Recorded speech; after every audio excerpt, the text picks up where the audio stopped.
Hello friends, स्वागत है आपका BK टू जेड में।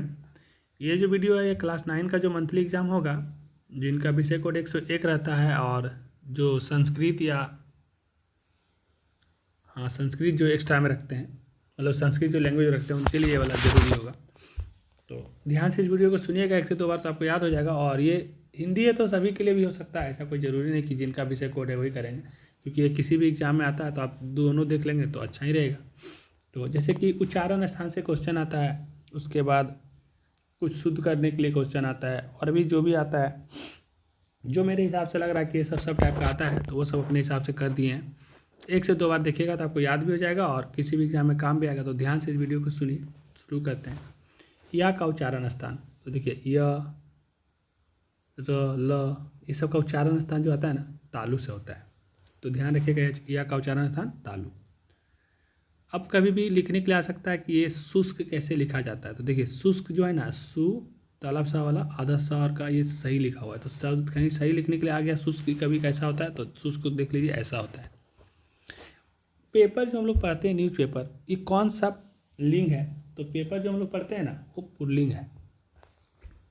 फिर है स्त्रीलिंग, तो शक्ति जो शब्द है ना, ये कौन सा लिंग है? तो शक्ति जो है ये स्त्रीलिंग है। तो देख लीजिए, पेपर हो गया पुल्लिंग, पास से पेपर, पास से पुल्लिंग, और शक्ति सा से शक्ति, सा से स्त्रीलिंग।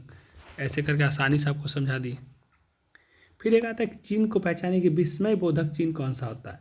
तो इसमें दिखेगा ऐसे लाइन करके, नीचे में हल्का सा बिंदु जैसा दिखेगा, वो विस्मय बोधक चिन्ह है। अष्टावक्र और उसकी माँ सारी गर्मी बिना ओढ़े बिना बिछाए कहाँ सोया करती थी? तो अष्टावक्र और उसकी माँ सारी गर्मी बिना ओढ़े और बिना बिछाए बड़े खाचांची के बाग में सोया करती थी, मतलब बड़ा पेड़ था उसी के नीचे सोया करती थी। रवि की सवारी निकलने के बाद तारकों की फौज मैदान छोड़कर भाग गई। मौज नहीं, वहाँ फौज होगा, गलती से मौज बोल दिए थे।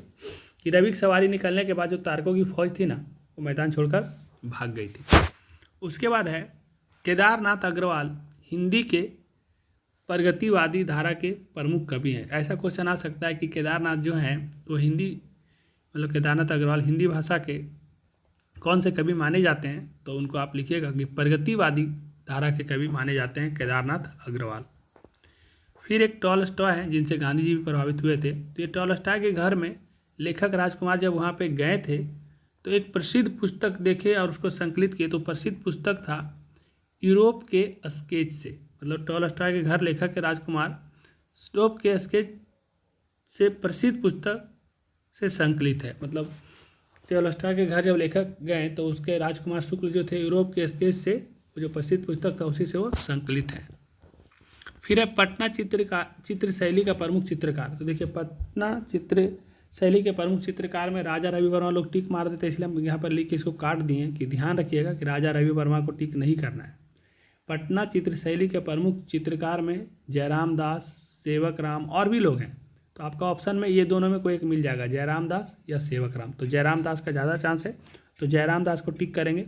राजा रवि वर्मा को नहीं करेंगे, इसीलिए लिख के हम यहाँ पे काटे हैं कि आपको ध्यान रहेगा। बहुत लोग राजा रवि वर्मा लगा देंगे, लेकिन पटना चित्र शैली के प्रमुख चित्रकार जयराम दास, सेवक राम, ये सब हैं, तो जयराम दास को टिक करेंगे। गांठ में बांधना, देखिए हम लोग कोई चीज़ बोलते हैं ना, एकदम बांध के रख लिया है, एकदम कोई जिद मान लेता है या कोई एक चीज़ को एकदम ध्यान में रख लेता है, तो किसी बात को एकदम अस्थायी रूप से ध्यान में रखना, एक तरह से खूब याद रखना, बहुत दिन से याद रखना, उसको बोलते हैं गांठ में बांधना। आ बैल मुझे मार, तो आ बैल मुझे मार मतलब बैल है यार, बोल रहे आप हमको आके मार, ये हो गया जानबूझकर विपत्ति मोल लेना। तो इसका एक मुहावरा का अर्थ हो गया।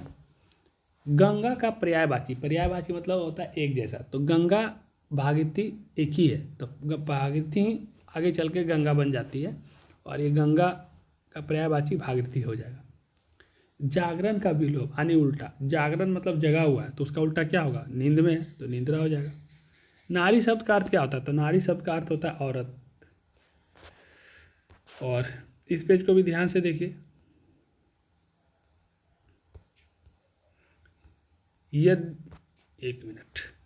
यदि बिरजू के बरपा, मतलब बिरजू के बप्पा यदि बिरजू के पप्पा जल्दी से गाड़ी लेकर घर आ जाएं तो बिरजू बहम बाबा को अपने हाथ के चढ़ावे के रूप में भेंट करेगा। तो बिरजू के पप्पा हैं वो गाड़ी लेकर जल्दी आएंगे तो बिरजू क्या करेगा, तब बहम बाबा को अपने हाथ के चढ़ावे के रूप में भेंट करेगा। तो बहम बाबा को, किसको, बहम बाबा को याद रखिएगा। एक है मधुमालती के रचनाकार है, तो मधुमालती के रचनाकार कौन है, मंझन है, याद रखिएगा मंझन। अमृतलाल नागर के अनुसार भारत में फिल्म बनाने के नए काग को शुरू करने वाले पहले व्यक्ति, तो अमृतलाल नागर के अनुसार भारत में जो फिल्म बनाने का जो काग को शुरू किए हैं तो सबसे पहला व्यक्ति इनके अनुसार है दादा साहेब फाल्के। और आपको एक चीज़ और बता देते हैं, अभी करेंट अफेयर में भी एक क्वेश्चन है कि जो फिल्म का क्षेत्र में जो है ना, सिनेमा का क्षेत्र में सबसे बड़ा सम्मान दादा साहेब फाल्के पुरस्कार ही है। और इस बार का जो दादा साहेब फाल्के पुरस्कार मिला वो मिथुन चक्रवर्ती को मिला है। तो 2-3 क्वेश्चन हो गया कि करेंट अफेयर में हो गया कि दादा साहेब फाल्के पुरस्कार किनको मिला, तो मिथुन चक्रवर्ती को मिला। सिनेमा के क्षेत्र में सबसे बड़ा पुरस्कार दादा साहेब फाल्के पुरस्कार है। और आपका जो क्वेश्चन बन सकता है कि अमृतलाल नागर के अनुसार भारत में फिल्म बनाने का नए काग के रूप में करने वाला पहला व्यक्ति, तो दादा साहेब फाल्के हैं, तो फाल्के साहब को याद रखेंगे।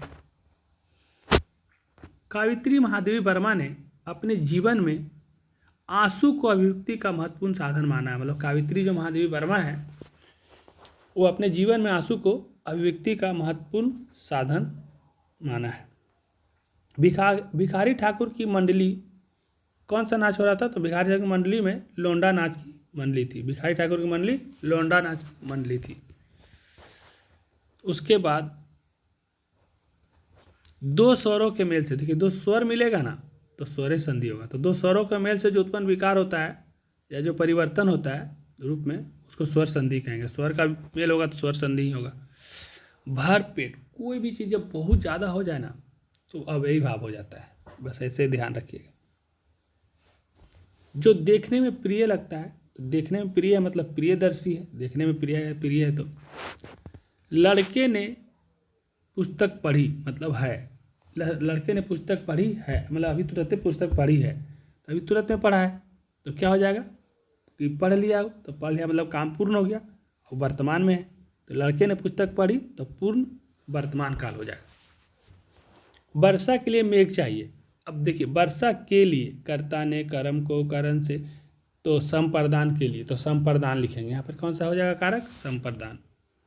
हल जोतने, नाव खेने, पालकी ढोने आदि कामों के समय गाए जाने लायक गीत बनाए हैं। तो चाहे हल जोतिए, चाहे नाव खेइए, चाहे पालकी ढोइए, ये जो गीत बनाया गया स्त्री पुरुष दोनों ने बनाया है, तो स्त्री पुरुष दोनों में टिक करेंगे। प्रिय प्रवास काव्य कृति के कारण अयोध्या सिंह उपाध्याय हरिऔंध को खड़ी बोली का प्रथम महाकवि होने का श्रेय मिला है। मतलब जो ये हरि सिंह उपाध्याय है, अयोध्या सिंह उपाध्याय जो है हरिऔंध, इनको खड़ी बोली में प्रथम महाकवि होने का श्रेय मिला है। ये काव्य कृति लिखे जिनका नाम है प्रिय प्रवास, तो प्रिय प्रवास को याद रखेंगे। तिलक दहेज की क्रूरता की शिकार भगजोगिनी वृद्ध पति के देहांत के बाद, जब उनका वृद्ध पति का देहांत था तो उसके बाद अपने सौतेले बेटे की पत्नी बनने का दुर्भाग्य उनको स्वीकार करना पड़ता है, ये तिलक दहेज के चक्कर में। कवि रैदास की नज़र में ईश्वर की पूजा अर्चना के लिए चढ़ाए जाने वाले फल फूल जल ये शुद्ध और पवित्र हैं। मतलब कवि जो रैदास की नज़र में बोलते ईश्वर को जो भी हम लोग चढ़ाते हैं फल फूल ये सब शुद्ध और पवित्र हैं। फिर है लास्ट कि दीजों में जनेऊ संस्कार के गीतों में जनेऊ के अधिकारी कुमार को, तो जनेऊ के जो अधिकारी कुमार होते हैं उनको कहते हैं बरुआ। क्या कहा जाता है उनको, तो बरुआ। तो बरुआ ध्यान रखिएगा। और इस वीडियो को बस हम यहाँ पूरा करते हैं। तो वीडियो हमारा यहाँ समाप्त हुआ और मैं उम्मीद करता हूँ कि ठीक से देख करके जाएंगे तो आपको फ़ायदा होगा।